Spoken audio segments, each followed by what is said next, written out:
और शुक्रवार के दिन माता लक्ष्मी के लिए अग्नि में आहुति दीजिए। महाराज, शाम के समय पर सूर्यास्त के पहले शिव महापुराण की कथा कहती है, अग्नि पुराण कहती है, नर्मदा पुराण कहती है, लिंग पुराण कहती है कि बेलपत्री के वृक्ष के नीचे, नीचे तो नीचे वो भी जाने दो, यहां तक वर्णन किया शिव महापुराण में तो कि बेलपत्री का जो फल होता ना, बेल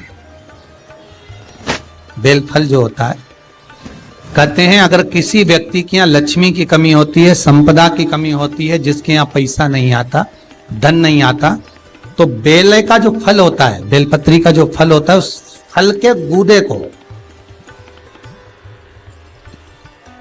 बेलपत्री के फल का गुर्दा निकाल लो, सुखा लो, गाय के घी में उसको डुबो लो और शुक्रवार के दिन माता लक्ष्मी के लिए अग्नि में आहुति दीजिए। महाराज, शाम के समय पर सूर्यास्त के पहले ये जो आहुतियां हम बेले के गुर्दे के फल की गाय के घी में डुबोकर माता लक्ष्मी और भगवान विष्णु के नाम से देते हैं, महाराज 2 या 3 शुक्रवार करोगे, लक्ष्मी की कभी कमी नहीं आती, संपदा बढ़ती है। एक प्रयोग और कर देखना, कभी अगर मौका मिले आपको तो प्रयोग कर देखिए। लिंग पुराण के अंदर लिखा हुआ है, शिव पुराण में, लिंग पुराण में और स्कंद पुराण में कहा गया है कि अगर किसी ने बेले के फल का अगर थोड़ा सा भी गुर्दा पाया है, बेले के फल को खाया हो या बेल का रस पिया हो या बेल के फल का जूस पिया हो, अगर वो व्यक्ति का अनायास किसी कारणवश प्राण भी छूट गए हो, तो शिव महापुराण की कथा कहती है कि 27 दिन तक वो बेल के फल का रस उसके नस नस में रहता है, तो उस व्यक्ति को यम नहीं छूते, वो कैलाश पर निवास करता है। मर भी जाता है तो अधोगति में नहीं पड़ता, नरक नहीं भोगता, वो बैकुंठ पद का कामी हो, बैकुंठ का निवासी।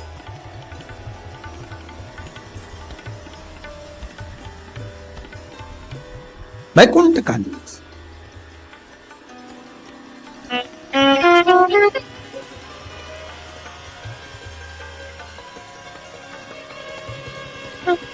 ये जो शिव जी को चढ़ती बेलपत्री हुई, शमी पत्र हुआ, मदार का पुष्प, आंकड़े का जो पुष्प हुआ, ये सब साधारण नहीं है। साथ शंकर का एक एक गुण तत्व ग्रहण करने वाले, शंकर का अनुमोदन करने वाले, शिव को एक एक वस्तु जो चढ़ने वाली साधारण नहीं।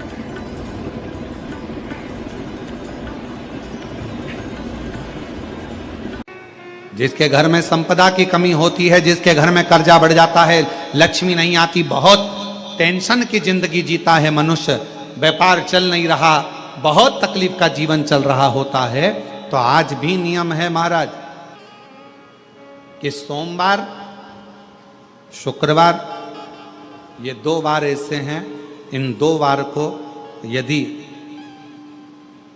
कटोरी में थोड़ा सा शहद रखकर, मधु रखकर यदि लक्ष्मी जी का स्मरण किया जाए और माता लक्ष्मी जी का स्मरण कर कर एक लाल पुष्प उस कटोरी के सम्मुख में माता लक्ष्मी का नाम लेकर रखा जाए और बाद में वही शहद, वही मधु और वही पुष्प सोमवार का दिन और शुक्रवार के दिन लक्ष्मी का पूजन कर कर, स्मरण कर कर, दूसरे दिन शुक्रवार के दिन पूजन करें, शनिवार के दिन उस मधु का, उस पुष्प का विसर्जन करें, सोमवार के दिन पूजन करें लक्ष्मी जी का स्मरण कर कर, और मंगलवार के दिन अगर विसर्जन करें, 5 या 7 सोमवार या शुक्रवार को यदि आप मधु का भोग लक्ष्मी जी को लगाना प्रारंभ कर दें, शिव का नाम स्मरण कर कर, तो उसके घर में कभी संपदा की कमी नहीं होती, लक्ष्मी उस संपदा को बढ़ाती। महाराज, हम तो आपसे निवेदन पहले भी करे, आज फिर करते। मान लो आपको ऐसा लगता है कि घर में बीमारियां ज्यादा घेर रही है तो एक बेल का टुकड़ा, बेले का फल का एक टुकड़ा अपने ही घर में कहीं पर भी कटोरी में रख दीजिए, शिव का स्मरण, सुख प्रदान करेगा। अगर थोड़ा बहुत रोग आ भी गया निकल जाएगा, पर बड़ी बीमारी में कोई फंस नहीं पाएगा, ज्यादा जनहानि नहीं होगी, तकलीफ नहीं भोग पाएगा। शिव को प्रिय है। फिर वही स्कंद पुराण का संवाद आ गया। बेल पत्री के वृक्ष की जो जड़ होती है, उस जड़ के अंदर 33 कोटि देवताओं का निवास होता है। 68 करोड़ तीर्थ बेलपत्री के पेड़ के नीचे रहते हैं। 68 करोड़ तीर्थ मात्र बेलपत्री की छांव में, बेलपत्री के नीचे विराजमान होते हैं। अगर आपके मन में कभी कभी भाव उत्पन्न हो जाए ना कि मेरे को कहीं तीर्थ करने जाना है और अभी मौका नहीं मिल रहा, तीर्थ जाने का, अभी तो लॉकडाउन चल रहा है और अभी सब दूर बीमारी फैली हुई है, कहीं नहीं जा सकते, तो जब लॉकडाउन हट जाए, बीमारी समाप्त हो जाए और तीर्थ जाने का मन करे तो किसी बेलपत्री के पेड़ के नीचे 5 मिनट जाकर बैठ जाए।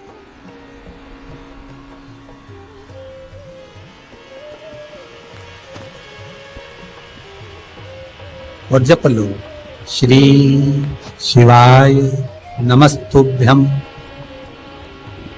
जितने बैठे हो टीवी के सामने प्रेम से बोलो, श्री शिवाय नमस्तुभ्यम। जितने टीवी के सामने बैठे एक बार फिर से बोलो, श्री, साथ में बोलो, आगे आगे नहीं, श्री शिवाय नमस्तुभ्यम।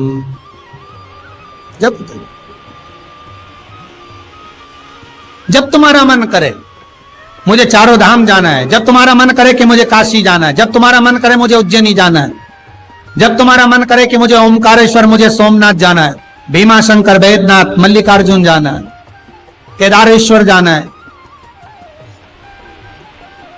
बस नागेश्वर जाना है, थोड़ी देर के लिए बेलपत्री के पेड़ के नीचे जाकर भी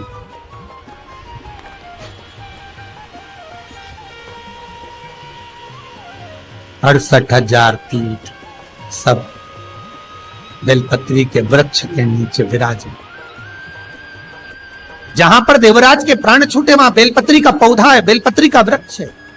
हिंदू धर्म में आज भी रीति है, मरने वाले व्यक्ति, अब तो ये कोरोना महामारी में ना गाड़ी में भरे ने लेकर चले गए और जला दिया, पर पहले जो नियम था शास्त्रार्थ के अनुसार, जब कोई व्यक्ति मरता था उसको कंधे पर लेकर जाते थे, तो ले जाने के बाद में बीच राह में एक स्थान ऐसा आता था जहां पर अर्थी को उतारते थे, विश्राम स्थल पर उस अर्थी को उतारा जाता था।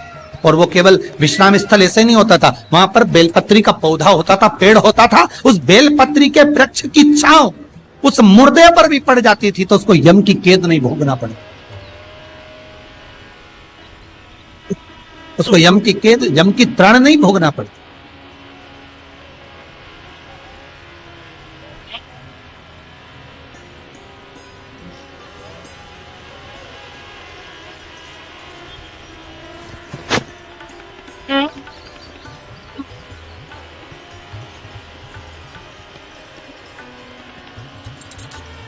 इसलिए उस बेलपत्री के पौधे के नीचे उसको विश्राम दिया जाता है।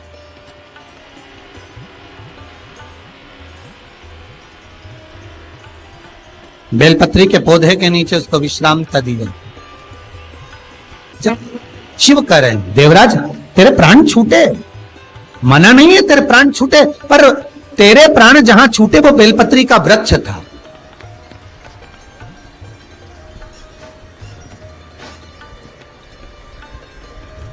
और अब तुझे यहां नहीं रहना है, अब तुझे कैलाश पर रहना है। तो कैलाश पर क्यों? शंकर भगवान बोलते हैं ये मृत्यु लोक जो है ना, पृथ्वी, ये भूमि जो है ना, ये मेरी निवास स्थली है, ये मेरा घर है। इसलिए शंकर भगवान ने, भगवान विष्णु ने जब कहा था, भगवान विष्णु जब शंकर भगवान से बोले कि मैं आपसे मिलने आना चाहता हूं, तब शंकर भगवान बोले आ जाओ। तो भगवान विष्णु पृथ्वी से एक हाथ ऊपर पांव रखकर चल रहे थे, तो शंकर जी ने पूछा तुम पांव जमीन पर क्यों नहीं रखते, पृथ्वी पर रखो। शिव जी मैं पांव पृथ्वी पर नहीं रख, क्यों? नहीं नहीं नहीं नहीं, मैं पांव पृथ्वी पर नहीं रख सकता। आखिर क्यों? शंकर भगवान से भगवान विष्णु कहते हैं पूरी पृथ्वी पर छोटे छोटे कंकर नजर आते हैं, हर कंकर में मुझे शंकर नजर आते हैं। जब कंकर में शंकर दिखेगा तो मैं पृथ्वी पर पांव कैसे रख सकता हूं? शिव जी बोले, भाई नारायण भगवान विष्णु से बोले, है नारायण अगर आप इतनी दूरी बनाकर रखेंगे तो फिर हमारे करीब में कौन आएगा? हम चाहते हैं कि आप हमसे मिलकर रहें, हम आपसे एक क्षण की दूरी सहन नहीं कर सकते। आप हमसे चिपक जाएं, लपट जाएं, आप हमसे रम जाएं, हम आप में रम जाएं।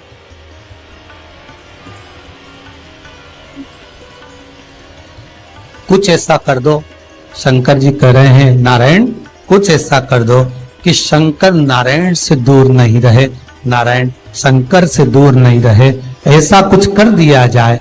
तब भगवान शिव ने भगवान विष्णु से कहा एक काम हो सकता है कि आप सांप बन जाओ। भगवान विष्णु ने पूछा मैं सांप बन जाऊं, क्यों? शंकर भगवान कहते हैं सांप बन जाओगे तो मैं गले में आपको डालकर रखूंगा, आप मुझसे चिपके रहोगे, मैं आपसे चिपका रहूंगा, आप मुझसे लगे रहेंगे, मैं आपसे लगा रहूंगा, दूरी नहीं रहेगी एक क्षण की भी। और भगवान विष्णु सर्प बन गए, भगवान विष्णु सांप बन गए, सांप बने भगवान शंकर ने, भगवान विष्णु जब सर्प बने और सर्प बनकर भगवान शंकर ने अपने गले में भगवान विष्णु को धारण कर लिया। आज भी शंकर भगवान के गले में जो सांप पड़ा हुआ है वो सांप केवल सर्प नहीं है, वो भगवान विष्णु का ही एक अवतार।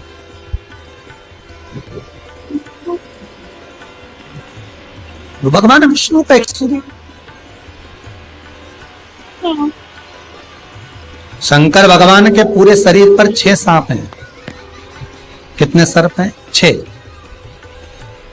एक जो गले में है वो भगवान विष्णु का अवतार, 2 हाथ में, 2 भुजा पर, एक कमर में जो सर्प नजर आता है, ये शंकर भगवान की 5 लड़कियां हैं, जया, विशाला, सामरीबारी, 2 तली और देव। शिव जी की 5 लड़की। शंकर भगवान के पूरे शरीर पर 6 सर्प हैं, 5 लड़कियां और एक भगवान विष्णु का स्वरूप, भगवान विष्णु का प्रतिबिंब, भगवान विष्णु का ही एक स्वरूप।